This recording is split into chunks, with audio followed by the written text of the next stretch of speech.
अधिवक्ता संघ चुनाव की उल्टी गिनती शुरू हो चुकी है। आज हमारे साथ बातचीत के लिए हैं महासचिव पद पर हार्डकोर उम्मीदवार श्री सोनूकांत जी।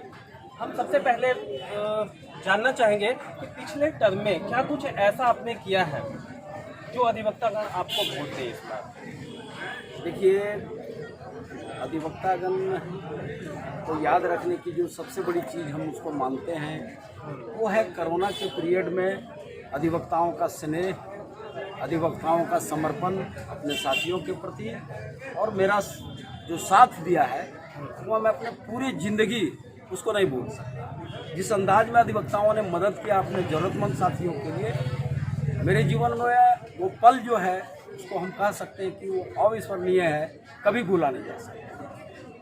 क्योंकि बिल्कुल आखिरी दौर है ये चुनाव का, आप कैंपेनिंग कर रहे हैं, तो आप अपनी प्राथमिकताओं को भी बता दें कि इस बार आपकी प्राथमिकताएं क्या क्या होगी, क्या अधिवक्ता कल्याण के लिए आप क्या कुछ सोच रहे हैं। देखिए, मेरी जो सोच है, छोटी छोटी चीज़ें हम आपसे बताना चाहेंगे कि विकास एक सतत प्रक्रिया है, वो चलते रहता है। लेकिन अभी तक जो हमारा एसोसिएशन है फाइनेंशियली वो पूरी तरह से वकालतनामा, एफिडेविट का फॉर्म और हाजिरी इस पर निर्भर करता है। अब हम इसको चाहते हैं स्वावलंबी बनाना। स्वावलंबी ये तभी बनेगा जब इसके अपने रिसोर्सेज हैं और मेरे पास उसके अवसर हैं। केवल उसको तब्दील करना है कि वो रिसोर्स के रूप में तब्दील हो। हम अभिषेक जी आपको बताना चाहेंगे, जो हमारा एसोसिएशन का बिल्डिंग है 28,000 स्क्वायर फुट का मेरा इलाका है और वो गिरिडीह का नरीमन पॉइंट है। आप देख रहे होंगे कि वहाँ जहाँ हम लोग बैठते हैं, जहाँ मेरा बिल्डिंग है, अगर उसको तरीके से बना दिया जाए, कमर्शियलाइज उसको किया जाए, तो अधिवक्ताओं के बैठने के लिए अगले 50 साल तक की व्यवस्था होगी आबादी के अनुरूप, और हमारा रिसोर्सेज भी बढ़ेगा। हम इसको अगर आप थोड़ा सा समझ दें तो हम एक्सप्लेन करना चाहते हैं कि अभी जो बना है वो बिल्डिंग समय के साथ वो जैसे जैसे मेरी आबादी बढ़ी है अधिवक्ताओं की, अधिवक्ता लिपिक की, तो वो नाकाफ़ी होने लगा। अभी अगर उसको हम प्लान करें, G+5 का हमने एक कंसेप्ट तैयार किया है और हम चाहते हैं कि उसको अमली जामा हम पहनाएं। ये हो जाने से हम एक साथ जहां अधिवक्ताओं को बैठने के लिए भी व्यवस्था देंगे, साथ साथ आर्थिक रूप से भी हम मजबूत करेंगे।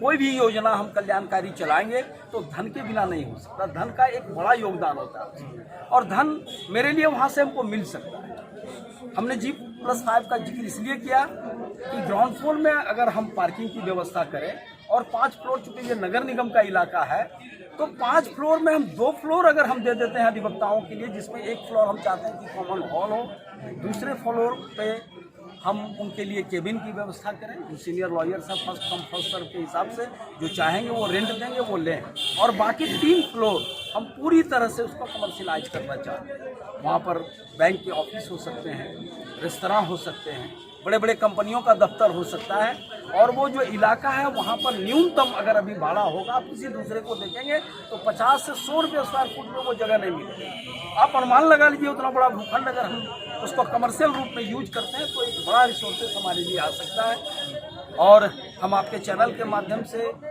जो हमारे साथी हैं, जो हमारे सहयोगी आप देख रहे हैं, साथ जो लोग चल रहे हैं, उनका अपार स्नेह है, अपार समर्थन है।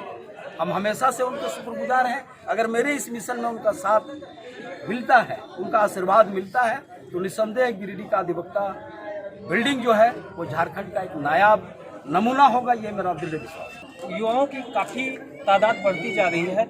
युवा भारत की तरह गिरिडीह बार में भी नए नए अधिवक्ता हर दिन दिख रहे हैं, तो आप पहली प्राथमिकता आपकी क्या होगी युवाओं के लिए खासकर। देखिए, आपने बिल्कुल सही कहा अभिषेक जी। प्रतिदिन हर साल हमारे यूथ बढ़े हैं। इस साल भी अमूमन 50 नए लॉयर्स का इनरोलमेंट हुआ है हमारे। अब नए जो हमारे अधिवक्ता हैं उनकी क्या अपेक्षा है, वो जब आते हैं तो वो बिल्कुल कच्चे गड़े की तरह, ठीक है, वो पढ़ के आते हैं लेकिन प्रैक्टिकल नॉलेज उनको उनका सीनियर देता है। हम उनको स्किल्ड बनाएंगे, ट्रेंड करेंगे ताकि वो अपने बल पर खड़े हो, और जब एक अधिवक्ता बेहतर अपना परफॉर्मेंस देगा उसको आगे आने से कोई नहीं रोक सकता। बहुत बहुत धन्यवाद। तो ये थे महासचिव पद के उम्मीदवार सोनूकांत जी। हम अगले अंक में फिर किसी खास व्यक्ति से बातचीत करेंगे, तब तक के लिए दीजिए इजाज़त। नमस्कार।